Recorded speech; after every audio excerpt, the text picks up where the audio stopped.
Hello friends, thank you for watching these videos. I hope you have also noticed parallel learning being provided along with the direct questions in the form of some trivia, some pictures of personalities from various fields, cartoons, etc. Earlier I was speaking a bit on them, but considering the length of the videos, I am now only giving pointers to you as what I think is sufficient to guide the motivated ones amongst you to quickly spend 2-3 minutes on Google and know little more, and even note it if needed.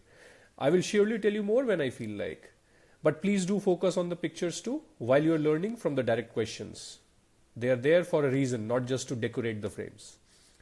So let us move on and take 10 more questions in this video and learn more about India's system of governance. As always, do keep the copy of your Constitution of India close for reference, and please pause the video after every question, then mark your answer and only then resume to listen. If you wish to check out the channel for all these questions at one place and in PDF, you can see the link in the description of the video. So the first question we have today is this: the president reduced a simple imprisonment awarded to a convict by a court of law to a fine. So the imprisonment has been reduced to the fine. So which of the following powers have been used? Essentially just asking you, do you understand the various terms that are written here in terms of the powers of the president to grant clemency. Now see what is happening here. The imprisonment is changed to a monetary penalty. That means the nature of the punishment has been changed, and when the nature is changed, it is called commutation. Okay, when the quantum is changed, then it is remission. I will leave the other to you to revise on your own. I'm sure you can do that. So the correct answer should be A here, and not so many of you got the correct answer here. Please make sure you have understood the difference between all these terms here. Okay, so the next question we have: which of the following statements is or are correct? First, a bill pending in the Lok Sabha lapses on its prorogation. Of course, why will a bill lapse on a prorogation? Prorogation is when one particular session ends and the House goes in recess till the next session is summoned.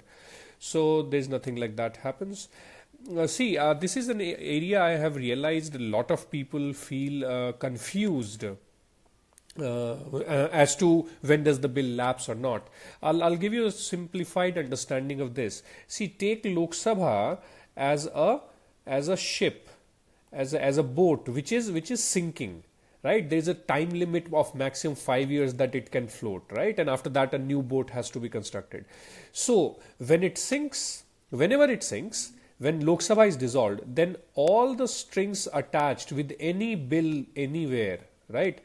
Let us say a bill was passed in Lok Sabha and it is now sent to Rajya Sabha, or a bill was passed in Rajya Sabha and it has now come to Lok Sabha, right? Any bill within, and this is the parliament, it's within parliament here, it's not gone out to the president, right? So when the it goes to the president, then again the link is kind of broken. So till the time there is any link with Lok Sabha, when Lok Sabha sinks, all the bills sink, right? So, for example, the second statement says a bill pending in the Rajya Sabha which has not been passed by the Lok Sabha. That means there is no string with Lok Sabha, shall not lapse on the dissolution of Lok Sabha. Absolutely correct. No link, no string attached, no dissolution. No dissolution of the bill. The bill will not lapse, right? So the second statement here is correct for you. And this gentleman here is Ghanshyam Das Birla. Legacy of the Birlas. He established the Hindustan Motors, which manufactured the symbolization of power in India, especially the bureaucracy, more than even the political leadership, the ambassador car. He even conceptualized the idea of a bank during the Quit India movement, the United Commercial Bank, which is today's UCO Bank. In fact, the present chairman of Aditya Birla Group, Kumar Mangalam Birla, is his great-grandson. Great personality indeed. Next, we have which of the following statements is or are correct? The first statement reads that Advocate General of a state is appointed by the President. Here itself it's wrong. Why will Advocate General of a state be appointed by President? They'll be appointed by the Governor straight away. The head of the state executive is governor. So this is wrong. Secondly, high courts in India have original, appellate and advisory jurisdiction. There is no advisory jurisdiction. Advisory jurisdiction is only with the Supreme Court of India under Article 143. High courts have no advisory jurisdiction. So both of these are wrong statements, right? And not a difficult question. However, you can check the performance. See, again, I know I say this a lot, but I think every video is a new learning from my side, because many of you may not be watching all the videos. See, the basics, that's what you should focus on, especially if now that you are in the prelims phase, make sure your basics are sorted. Trust me, if your basics are sorted in the basic subjects, history, geography, economy, polity, science, environment, then there is nobody who can take your prelims away from you, right? It's even if you will see questions coming from current issues, etc., ultimately they will check your basic understanding, the ABCD of it, right? So please do focus on that. This is not an acceptable level of performance, okay? So next question we have is, which of the following is or are special powers of the Council of States in the Union Parliament that are not available with the Lok Sabha? So the first statement says authorizing the Parliament to legislate on specified subjects under the state list. Yes, absolutely correct. We know that this is exactly what is provided for in Article 249 in the Center-State Relations. So that is a correct statement, definitely. Then authorizing Parliament for creation of a new All India service. Yes, only on a resolution passed by the Rajya Sabha under Article 312 can Parliament go ahead and create a new All India service. Then authorizing Parliament to create or abolish a state in India. No, there is no special power of Rajya Sabha. We know under Article 2 and 3 the provision does not make any specific statement that only Council of States can initiate or even is the only one authorized to do that. So this is wrong. Then passing a resolution for revocation of President's rule in a state. I remember in I guess the last to last video itself we have talked about this kind of a provision, that there is no power in the Parliament to force the President to revoke a President's rule. Lok Sabha alone has the power to force President to revoke a national emergency, right? That is the special session of Lok Sabha. But for President's rule, there is no such provision at all. And this gentleman here, among the Tatas, while we saw in the first slide Jamshedji Tata, the founder of the Tata Group, JRD Tata, I believe, is someone who has revolutionized Tata Consultancy Services, Tata Motors, Titan Industries, Voltas, and the greatest of his contribution, Air India. Definitely someone you should know more about. So we then go to the next question, and that is, which of the following statements is or are correct regarding the Council of Ministers? It shall always be present at the union level to aid and advise the President. Absolutely correct. Even we have seen earlier that even when the Council of Ministers gets dissolved, there will be a caretaker Council of Ministers. There has to be someone to advise. Yes, on occasions, President may not accept the advice, but he cannot act without the advice. So the advice has to be there, okay, which may not be binding in some rare cases. But President practically cannot exercise any executive power without the advice of the Council of Ministers. So this is absolutely correct. Then second statement says, it shall always be present at the state level to aid and advise the governor of that state. Now, generally speaking, yes, the governor also requires the Council of Ministers of the state. However, it's not necessary that it shall always be the case, right? There are many situations where the governor does not need the council, or the council is just not there. For example, a simple situation of President's rule, right? The governor does not have the Council of Ministers to advise. The Council of Ministers is dissolved. Also, within the Constitution, there are special occasions, special powers where the governor can act in discretion constitutionally. So, in those occasions also, if you read Article 163 itself, it very clearly says that advice is required except when the governor is to act in discretion. So it's not necessary that the council shall always be there. Even a caretaker may not be there. But those are specific areas. It's not a random kind of a provision. So this second statement actually is incorrect. And our friend here, Dhirubhai Ambani, one of the greatest industrialists, and started from scratch. That's the greatest part of it. Most of the others came from industrial family. So the next question we have, 166. The Parliament of India exercises control over the functions of the Council of Ministers through adjournment motion. See, how does Parliament control the Council of Ministers, right? Theoretically by passing a no confidence motion in Lok Sabha, but most of the cases that will not pass. There is another question, I think it will come later. Not a single no confidence motion has ever been passed in the history of India, and perhaps it will never be passed, right? So the main idea is by asking questions, by scrutinizing their work, by reviewing their reports and things like that. So if you see adjournment motion itself has a component of censure against the government, right? So there is a component of censure there, that is to criticize, where the attention is being brought to an issue of public importance. So this is definitely a way to control them. Question hour, absolutely, this is the biggest tool in the hands of the parliamentarians to raise questions and force the ministers to give answers. So definitely this is how they control them. Parliamentary committees, of course, their entire work essentially for most of them is to review the work of the Council of Ministers. For example, the Public Accounts Committee, the departmentally related standing committees, the Estimates Committee. Ultimately, they are commenting, they are reviewing, they are scrutinizing the work done by the Council of Ministers. So actually, all of these mechanisms help the Parliament in exercising control in some way or the other. So we go to the next question. In India, judicial review implies what? Just asking a definition of it. So let's see. The power of judiciary to pronounce upon the constitutionality of the laws and the executive orders. Yes, that's what judicial review is. Many people get confused, for example, with the fourth statement here, which says that the power of judiciary to review its own judgment. Now that's a review petition or curative petition. That's not the power of judicial review. This is where the judiciary reviews the work of the other two wings, that is the legislature and the executive. So if you see the second statement now, it says the power of judiciary to question the wisdom of the laws enacted by the legislature. No, they will not question the wisdom. Now what does it mean to question the wisdom? For example, questions like, was the law really required? What is the necessity of the law? What is the wisdom here?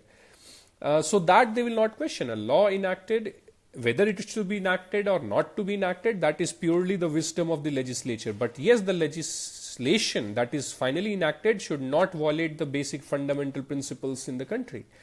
Then the third statement says the power of judiciary to review all the legislative enactments before being assented by the president. No, absolutely not. There is no such requirement. In fact, judiciary tends to keep its hands off until the final enactment has taken place, right? And this is definitely not judicial review for sure. So the correct answer for us is actually just, the first statement here, which very simply defines what is the idea behind judicial review. Okay, so let's go to the next question. Which of the following are envisaged by the right against exploitation in the Constitution of India? So right against exploitation, it's one of the fundamental rights that you have. So let's see, prohibition of traffic in human beings and forced labor. Yes, this is definitely part of the right against exploitation. Second one, abolition of untouchability, which is there in Article 17. This is actually, the right to equality. It comes under right to equality. If you just go to the index page of the Constitution, you'll see all the 6 fundamental rights that are there. So this is not one of the right to against exploitation, while it may seem kind of an obvious thing. Protection of the interests of minorities, that is in Article 29 and 30. So that is not there. That is more of educational rights which are provided to them. So that is also not the case of right against exploitation. Then prohibition of employment of children in factories and mines. Absolutely. This is also right against exploitation. I'm sure you can just quickly see your constitution and confirm all these things. So 1 and 4 should be the correct answer for you, and good 2/3 of you got it right. But again, this is actually a straightforward question. If you have done your basics, you cannot get this wrong. And this gentleman here, I'm sure you know about the case Naveen Jindal versus Union of India. So though, I mean, his claim to fame today has been the Flag Foundation of India, but he's also the head of the Jindal Steel and Power, and it is his father, Mr. Om Prakash Jindal, who founded the company. Never forget that he is the one because of whom all of us have got now the fundamental right to fly our national flag. Okay, recently electoral bonds have been in the news. Which of the following statements are correct regarding the electoral bonds? A basic question on the idea behind the electoral bonds. I'm sure you know electoral bonds were actually introduced in January 2018.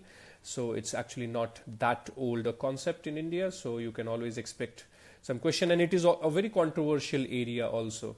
Anyway, first statement says it can be purchased only by an Indian citizen or a company incorporated in India. Yes, that is absolutely the basic first principle of electoral bonds, that only the Indian citizens or any company that is incorporated in India, any of them can purchase it. Remember, citizen as well as a company. Then any of the recognized political parties can receive the electoral bonds. Now, actually, it's a kind of by mistake it became a slightly complicated option, because I see a lot of people started arguing that while I'm sure we all know that the provision is that minimum 1% vote share must be secured by the party to get the bonds. So many people put the argument that, oh well, recognized political parties will definitely have more than 1% vote. So this should be a correct statement. In disguise it became slightly more complicated.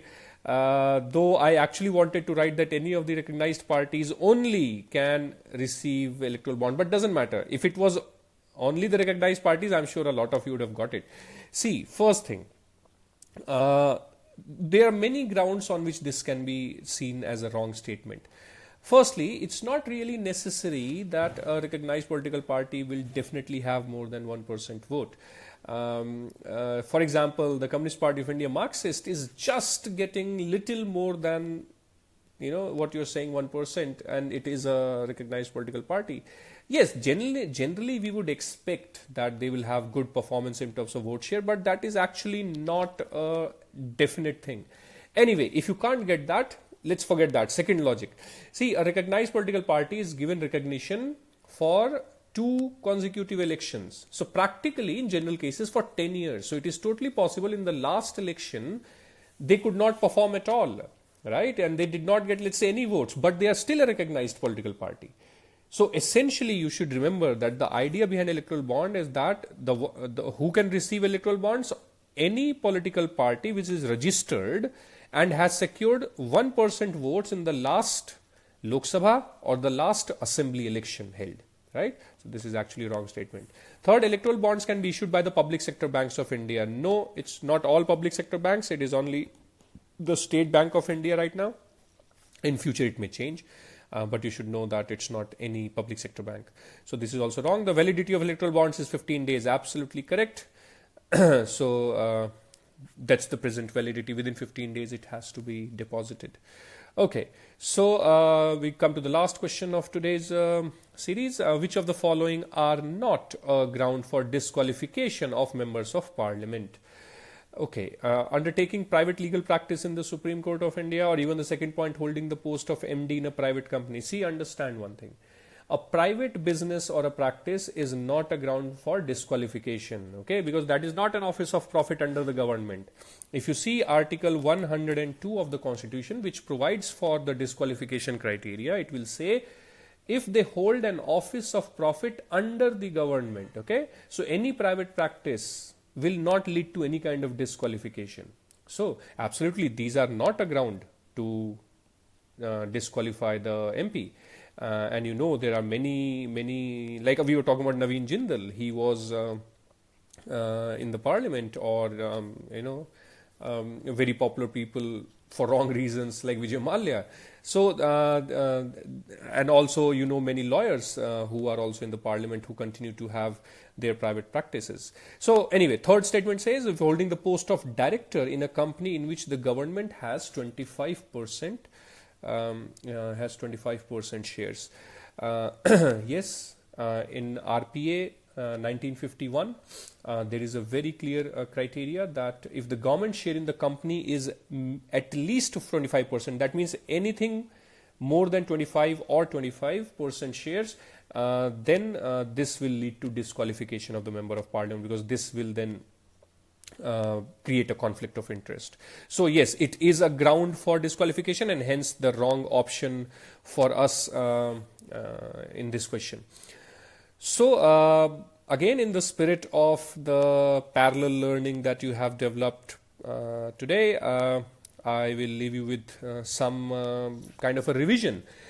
So the factors of production. Pause the video right now and write all the factors of production that you know, and then you resume. So I'm sure you at least would remember that there are 4 factors of production: the land, the labor, right, the capital, and the entrepreneur. And hence all the factor income that you have, that the land will get the rent, labor will get the wage, the capital will get the interest, and the entrepreneur gets the profit. Anyway, that's all for today. I'll see you with the next video with 10 more questions. Till then, study well. Thank you very much.